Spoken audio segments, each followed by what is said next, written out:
তুমি ভাবো মানুষ ভালোবাসে, পাশে থাকবে, মায়া দেখায়, মানে সে তোমার আপন না। এই যুগে মায়া হচ্ছে সবচেয়ে বড় ফাঁদ। এই মায়ার ভিতরেই লুকানো থাকে স্বার্থ, ফাঁকি, ছুরি। তুমি কষ্টে থাকলে কেউ হয়তো এসে কাঁধে হাত রাখবে, চোখের জল আনবে, বলবে আমারও কষ্ট লাগছে, কিন্তু সেই মানুষই হয়তো পেছনে তোমার হাসির কারণ কেড়ে নি।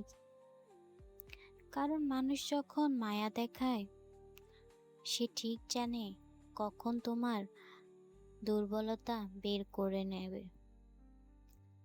বিষ শরীরে ধীরে ধীরে মারে, কিন্তু মানুষের মায়া একবার বিশ্বাস করলেই সেই মায়া তোমাকে আত্মাকে খেয়ে ফেলে।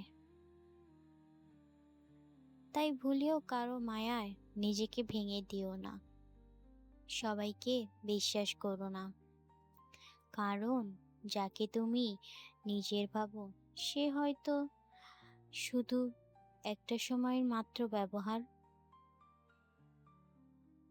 নিজেকে ভালোবাসো, নিজের যন্ত্রণা বোঝো, কারণ মায়া মানুষের দেখায়, কিন্তু মনটা তারা কখনো বোঝে না। চুপচাপ থাকো, মিথ্যের মায়া থেকে বাঁচো, তবেই বাঁচবে তুমি।